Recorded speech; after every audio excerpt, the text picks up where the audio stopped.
sometimes getting back to basics is, well, useful. The first video I did in my R5 tips and tricks series did exactly that. It covered how to move the AF point. And you know what? I want to do that again. I want to go back to that kind of basics and look at the same thing, but this time with the R5 Mark II.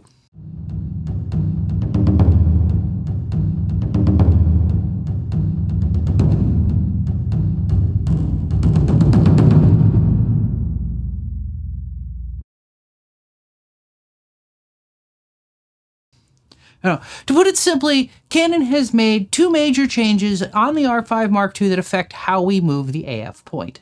The simplest of these is using the multi-controller, or the thumbstick as a lot of people call it.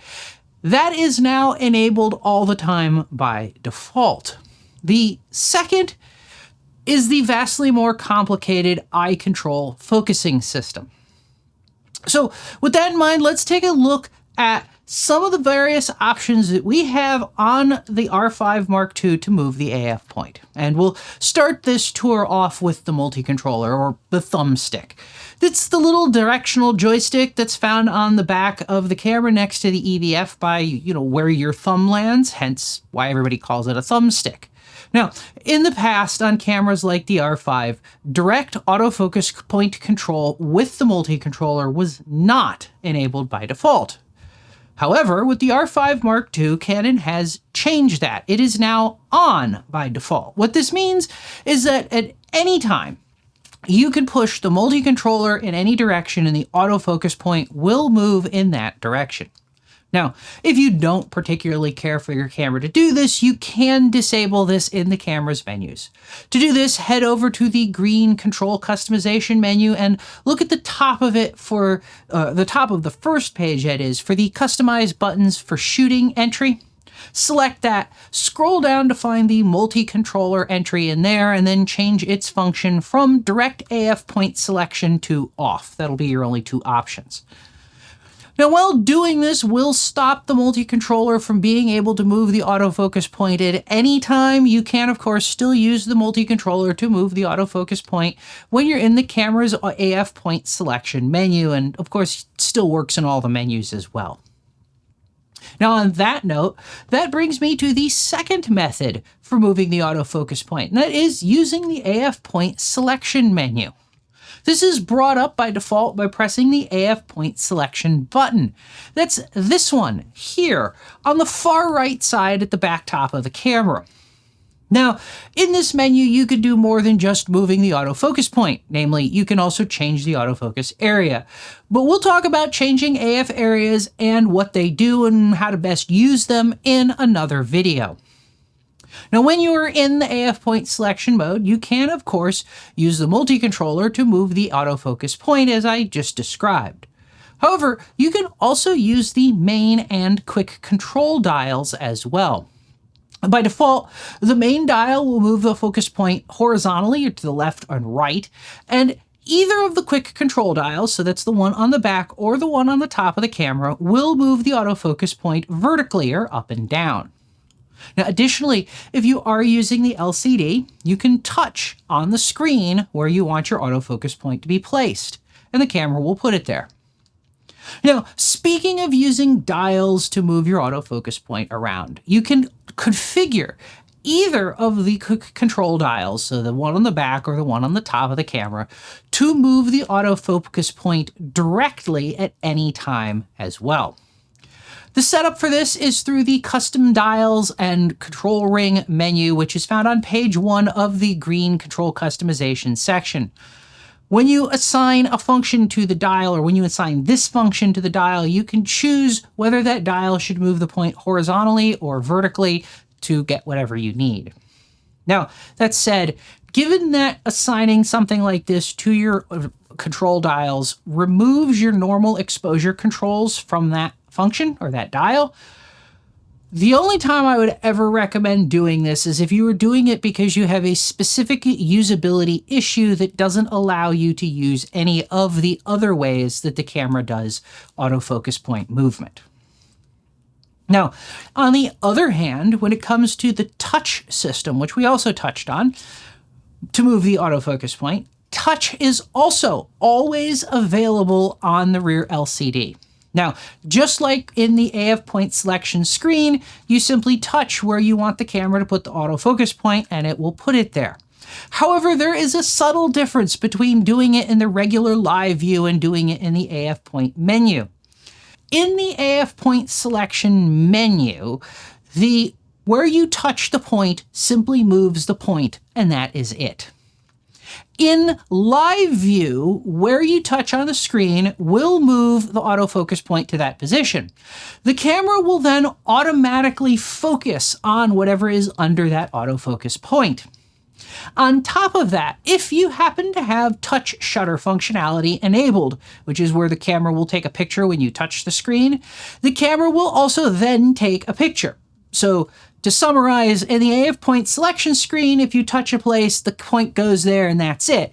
In the regular live view, if you touch a place, the autofocus point moves to where you touch, the camera focuses on what's under the point, and if touch shutter is enabled, the camera then takes a picture. Now, unfortunately, there is no way to disable moving the autofocus point by touching the LCD without locking the entire touch interface. Further, by default, the multifunction lock, the switch now on the top of the camera, doesn't lock the touch interface either. Now, of course, the LCD's touch interface doesn't do you a lot of good when you're using the EVF. However, if you want a touch-based methodology to move the AF point instead of the multi-controller, when you're using the EVF, the R5 Mark II also retains the touch and drag AF capability that has existed in previous EOS R cameras. You'll find the touch and drag AF settings over on the top of page 2 of the green control customization menu. You can enable it there, and then there are several options in there for touch and drag AF. Now, when touch and drag AF is enabled, what the camera does is when you're using the EVF, it uses the capacitive touch sensitivity capabilities of the LCD screen to make that act as a touchpad or digitizer to move the autofocus point around. Now, in addition to being able to turn on touch and drag AF in this menu, there are several options for you to customize what it does. The first of these is the positioning method, and you have two choices here, either relative or absolute. When you have the camera set to relative mode, touch and drag works like the mouse on your computer or the touchpad on your laptop.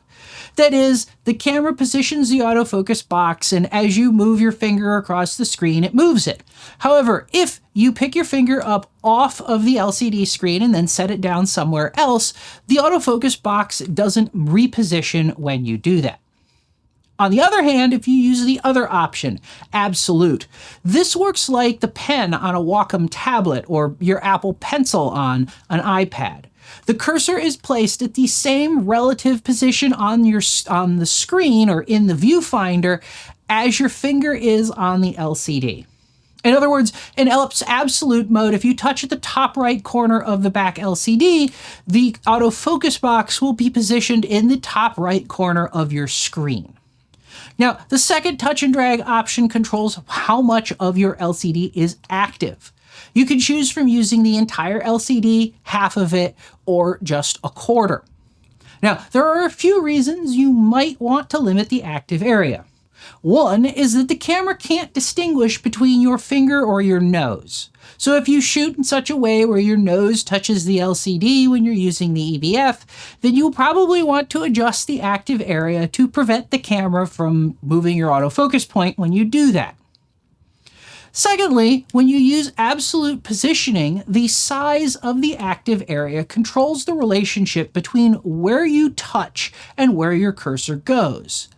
And of course, to a larger extent, because of, again, absolute positioning, how much you have to reach or stretch to get to the bottom left corner and put the focus box in the bottom left corner of the viewfinder. Now, finally, there's the relative sensitivity setting, or rel sensitivity as it's labeled in the menu. And this is basically just the camera's version of your computer's mouse speed setting. There are three options to choose from: 0, minus, and plus, where minus makes the cursor move slower so you can be more precise, and plus makes it move faster so you can get it to move around the screen a bit faster. The default is 0, which is basically the middle ground between the two options. Now, of everything we've talked about so far, touch and drag AF does have the most complexity, and it's also something that I have used quite extensively in the years that I've had an R5. So while I always recommend playing with things and customizing the settings of such functionality to suit your needs, let me pass along a couple of tips that I've found that worked well for me. Now, since I use my right eye with the EVF, my nose tends to touch the left side of the screen. And as a result, I have touch and drag set to only use the right half. Additionally, since I use a battery grip, I have it using the whole right half, not just the top right corner, because when I use the battery grip, it's easier to get to the bottom right corner. Now, if you use your left eye with the EVF and you still want to use touch and drag AF, my recommendation is you could try to use the bottom right corner area. That would get it away from your nose, or you could see if it's a problem, or you might not be able to use it. Now, secondly, I use relative positioning. Now, there are absolutely advantages to using absolute position. Specifically, once you get the muscle memory down for where you have to touch to where the box has to go, it can be way faster to position an autofocus point because you just touch and the point is where you want it. However, I've never been able to get comfortable with that, and that might be a product of I just don't use it enough to not have or to build the muscle memory, or it just might be me. But it is something to be aware of. Now, the final way to move the autofocus point on the R5 Mark II, and the most complex of all of the options that the camera has, is the new eye control autofocus system. When eye control autofocus is enabled, the camera uses sensors in the viewfinder to track your eye and determine where you're looking in the frame, and quite honestly, this is pretty cool. And playing around with it, it really does make you feel like you're some kind of Top Gun fighter pilot, and you're looking at things in the scene and the camera's just locking onto it and the shutter button launches missiles or something like that. That said, as good as it is and as cool as it is not perfect either. Now, on the plus side, quite impressively, I found that it did not have a problem with either my glasses or polarized sunglasses that I often wear with them. However, at the same time, it is definitely something that can be finicky and possibly even quite finicky and take quite a while to really get used to having it do what you want. It's also very position or head position specific and requires sort of constant calibration, even though the recalibration process takes a few seconds, if that. That said, most of the photographers that I have talked to who it works well with and have gotten used to it have told me that it is really, really difficult to go back to a camera that doesn't have eye control focusing after they've started using it. Now, all that said, getting eye control focusing working and set up is complex enough that I'm going to save all of that for its own video. However, in the meantime, if you want to play with it, the settings are on the top of page 4, the green control customization. You will need to enable eye control autofocus and calibrate it for your eye and the brightness or ambient light levels before you can actually use it. Now, by default, the camera is set up so that when eye control autofocus is enabled, half pressing the shutter button will both move the autofocus point to your eye control cursor's position. You'll see a little cursor in the viewfinder that indicates where it thinks you're looking, and then start the autofocus system and metering with that point. Now, the last thing I want to talk about real quick is recentering the autofocus point. Broadly, there are 3 ways you can do this, and first is by far the simplest, which is just press straight in on the multi-controller, and by default, the camera will recenter your autofocus point anywhere you're at as long as you're in the live view or the autofocus point selection menu. Doesn't matter, recenters. The second option is to use the touch virtual button to recenter your autofocus point. So anytime the autofocus point is off center and the camera has virtual buttons enabled on the LCD, which they are by default, the camera will display a virtual recenter AF point button here in the upper right corner of the LCD. Now, if virtual buttons are disabled, then the only place you'll actually see this button is in the AF point selection screen. Finally, you can program any of the programmable buttons to recenter the autofocus point. And as with all button customizations, this is of course done through the Customize Buttons for Shooting menu found on the first page of the green Customize Controls menu section. The center autofocus button function can be programmed to any of the programmable buttons, with the one exception being it cannot be set to the movie record button when the camera is in movie mode. So that covers all the ways that you can move the autofocus point on the R5 Mark II. Now, I tend to stick with using the multi-controller, but that's largely out of habit because a lot of these things simply didn't exist back when I started using Canon cameras over a decade ago. That said, even if you are like me and you stick to old school things by habit, I do strongly suggest giving both the eye control autofocus and the touch and drag autofocus a whirl if you have the time and the inclination. Eye control AF is really cool and potentially really useful as a time saver. That said, I hope you found this useful or at least interesting. If you did, let me know by hitting that like button. Also, if this kind of thing seems like it might be your kind of thing, please consider subscribing if you haven't already. Finally, if you'd like to help and support this channel, you can help us for free by liking this video, sharing it with your friends, and leaving a comment with your experiences. Likewise, you can support us by hitting that thanks button or buying yourself something you've always wanted from one of the affiliate links in the description below. And as always, thanks for watching, and I'll see you next time.